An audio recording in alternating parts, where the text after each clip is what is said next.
Hey guys, and welcome to Ozzie Reviews. Well, today I'm going to continue with my beginner series and we're going to talk about choosing the correct rimfire rifle for you. So this review isn't going to cover absolutely every brand out there, okay? All I'm going to do, guys, is go into a few different features, talking about brands, the caliber, and the type of scope that you should consider when looking at a rimfire rifle. So it's just designed to get you thinking and hopefully help you out with making a decision. This is something I get asked a lot on my channel, so I thought I'd do a video just to address it to hopefully help you, a lot of you out. So let's start at the bottom here. I've got the Ruger American Rimfire. It's available obviously in 22 Magnum and 17 HMR. These rifles are fairly cheap. I mean, I got this one for $390 when we were on parity with the US dollar. Now they're about just over $500. But honestly, these would be a strong recommendation of mine if you're looking at just getting into a rimfire rifle, your first rimfire, you just want something that's going to take the knocks, isn't going to break the bank, and just perform. This would be the rifle for that. You've got open sights, which is a heap of fun, just to practice with. It's very lightweight. It's going to take the knocks with the synthetic stock. You've also got an adjustable stock piece at the back, one with a cheek well in it, so you can actually put the scope on and have the correct height for your sight alignment. There's a lot of features to it. It's just a really good rifle. We're very spoilt now. Not only does it come with a 10-round magazine, you can buy aftermarket Lucky 13 mags, 25 rounds. Okay, so if it's not legal in your state, you can get these in a 15-round version. The good thing about the rifle too, guys, is because it's lightweight, you can actually get out into the field and walk around for hours without being weighed down. So if your main use is going to be, walking around, you want something nice and lightweight, honestly, you couldn't go past one of these rifles. They offer a lot of value for money. In saying that too, guys, there's nothing wrong with using these at a range because they'll simply perform. So the next one I've got here is the Ruger 77 in 22 Magnum. Now the 77 series has supposedly been suspended or discontinued, I think, from Ruger now. However, you can still find a lot of Ruger 77 rimfires, in stock here in Australia. Now the good thing about this one is it's the stainless synthetic, so also very lightweight, but it's just going to take the knocks with the synthetic stock. It's got a strong Mauser action on it, and being stainless steel, the corrosion resistance with this type of rifle is just fantastic. In saying that though, guys, you've still got to clean your rifles no matter what. You've got to keep that maintenance up to them. It's also got a flush rotary magazine. However, this one holds 9 rounds in 22 Magnum. Once again, spoiled for choice here. We've got the Lucky 13 25 round magazine. So, it's just perfect. And that's something to consider if you were out going after rabbits or something like that, where you want those extra rounds, available and on hand. It is very lightweight too, guys, so it's once again very similar to the Ruger American. It's ideal for those same sort of purposes. However, you're going to pay more for this. These are now over the $1,000 mark, okay? So they're not as cheap as what they were when we were on parity. You could get them just under $1,000, but now a couple of $100 more. But still a very nice, high quality firearm, and I absolutely love mine. It's really good. Okay, so the next one we'll move on to here is one of my absolute favorites, and that's the Lithgow LA101. Now this one here is in 22 LR. What more can I say, guys? Being accurate and Australian made, it's hard to go past these. Also too, they don't seem to have been really affected by the exchange rate, obviously, because things are made here. So, I've seen these down for like $835, $840, to buy one of these. Absolutely great value. Only thing with it is it's a bit heavier. Okay, so if you want a 22 or rimfire in general, because you can get these in 17 HMR and 22 Magnum, okay, you just have to consider the weight. Okay, you put a sling on it or something, and you can carry them around quite comfortably. There's no problem at all in doing that. All I'm saying is if you want something very lightweight, just keep that in mind with these. Okay. On the other side of it though, if you're predominantly going to be taking the kids out to the range, or you're just going there yourself on the weekend, you just want something that's nice and accurate, you know, you can't go past these. They've got the heavier tapered varmint style barrel on them. They just shoot well, the trigger's nice on them. They come with a 5-round mag, but I've just got a CZ 10-round magazine with this. Works perfectly. So really nice rifle for you to consider. Now the last one here, guys, that I'll show you is the Mercedes Benz of them all, and that's the Anschutz 1710 in 22 LR. Now this would be the sort of rifle, if you're like me when I was first looking at buying this rifle, ever since I was a kid, I always wanted to just have just that Mercedes-Benz 22 rifle, you know, something that would last me for my entire life. And this is it. This is the top of the top in 22 rifles. You're going to pay for it, absolutely. It's about $2,500 for the rifle bare, so they're not a cheap rifle, but they come with the famous Match 54 Anschutz action, and honestly this thing shoots like a laser. It is really accurate. Great adjustable trigger on it. There's just everything about this rifle is just finished off to Mercedes-Benz level. Everything's just perfect on it. So you know, it's not for everyone, but if you wanted something that was going to last you a lifetime, this would definitely be worth having a look at. Perfect on the range, it's going to shoot very accurately. Out in the field as well, you know, I've taken this out on countless hunts, taken countless rabbits with it. It's really good. Only thing is, very similar to the Lithgow, you know, if you've got a sling on it, not too bad, you can walk around, it's still lightweight enough. However, after a prolonged amount of walking around like this, it is going to start to weigh you down, trust me, so just keep that in mind. If you still want to get yourself into an Anschutz, but you can't afford to pay for the top of the line 1700 series, there is the 1500 series, and that's a lot cheaper, and they're a lot lighter as well, okay? They don't have the Match 54 action in them, however they are still very accurate, and you can get them in 22 Magnum and 17 HMR. Okay, so I'll talk now about calibers, guys. Let's just run through from the beginning the 22 LR. Now, the 22 LR would have to be the most versatile cartridge in the world, or probably the most used.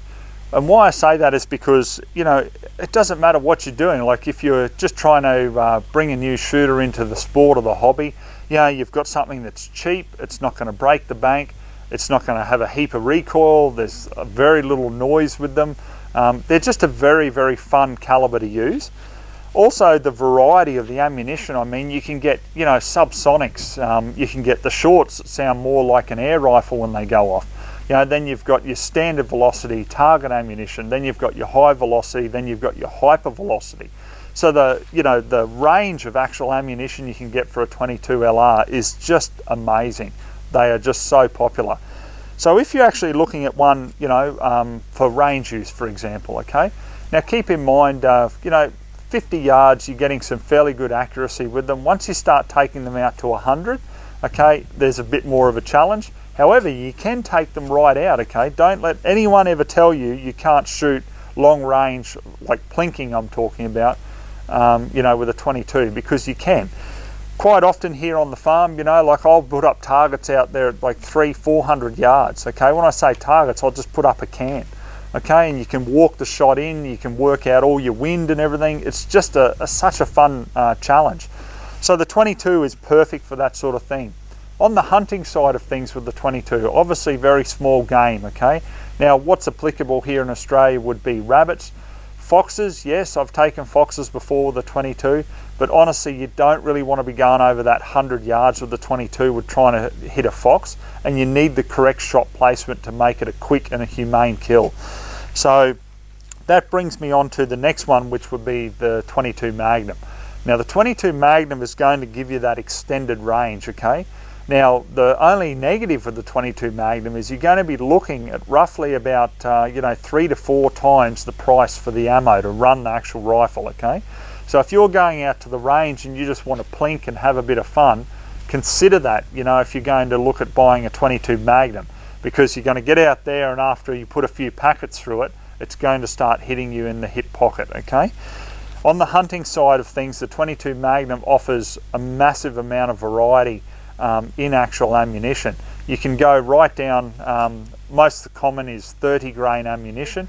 but 30 grain right through to 50 grain. Okay, so you've got everything from varmint, like VMAX type projectiles, right up to 50 grain hunting projectiles used in the federal, ammunition. So, I mean, it's just great. So what can you actually shoot with that? Obviously, you're going to take rabbits at longer distances, so, effectively out to 125, maybe 150 metres there with the correct shot placement. You're definitely going to be able to take foxes with it, at that range, also with the correct shot placement, and also 2 wild dogs. I've definitely done that before. No problem at all. The 22 Magnum has enough punch to do that within sensible distances. I'm not talking about 300-400 yards here. Now the next one I'll go on to is the 17 HMR.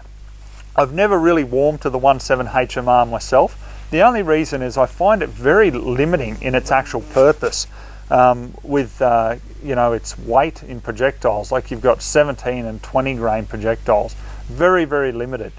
So for me, like I say, I've never really warmed to it. However, it's a very specific cartridge in my view for like rabbit shooting.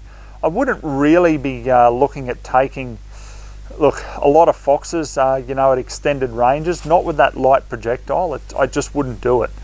So for me, it's an ideal long range rabbit or hare cartridge, but anything else, and I know I'll probably cop a lot of flack for it, guys, but just personally, I'd prefer a 22 Magnum that's got a lot more, weight in that projectile, to shoot foxes and stuff like that with. That's just how I feel about it personally. Now, last one I'll go on to is the new kid on the block, which is the 17 WSM or Winchester Super Magnum. Now, it's a 17 cartridge. You can get 20 and 25 grain projectiles, but they're moving at 3,000 and 2,600 feet a second respectively. So, complete different story over the 17 HMR.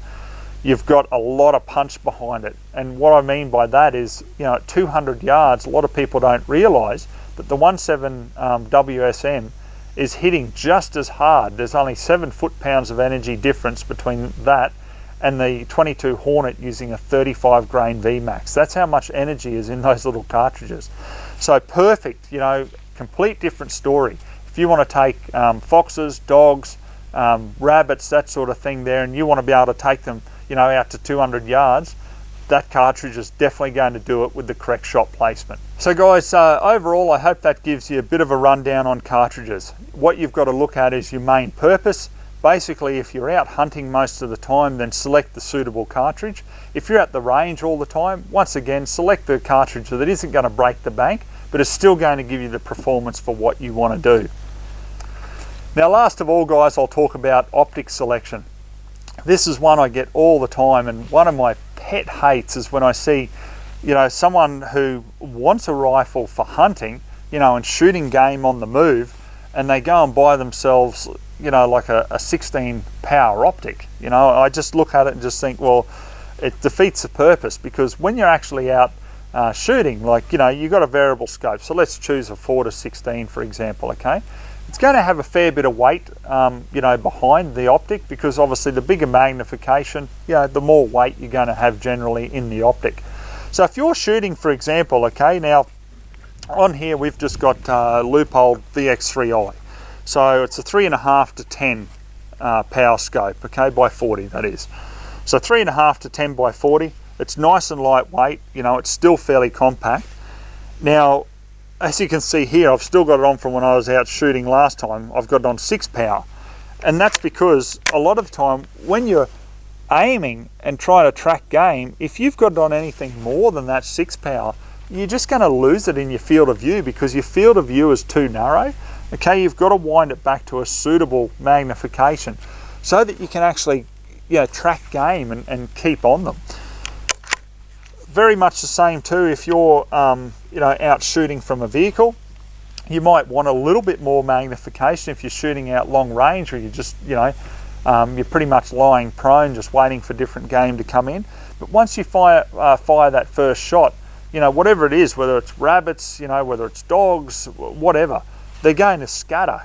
Okay, so once they scatter, you need to have that magnification back low enough so you can track them. So what's my personal preference? On a Rimfire, really, I mean, talk to a lot of the older guys at the range and so forth. Most of them used open sights, and then if anything, if they had a scope, they used a 4x32, didn't they? I mean, that's the most common magnification for a Rimfire. So on the Anschutz here, for example, I've got Schmidt & Bender 1.5 to 6x42, okay? Put aside the brand because not everyone can afford that brand. Look at the magnification, okay? 1.5 to 6x42. This does everything I want out to 200 yards. I don't need anything more than 6 power. When you look at a lot of optics these days, they do commonly be available in like 3 to 9 by 40. Look, that's fine too, because it's still a lightweight scope in general, and you can wind it up if you want to use 9 power out at the range, and then if you go out hunting and so forth, you can wind it back to 6 power, 4 power, whatever it is to suit your circumstances. So that's all I'm saying, guys, is, you know, unless you're at the range and you're trying to shoot bench rest, you know, dot for dot, by all means, get a larger magnification scope.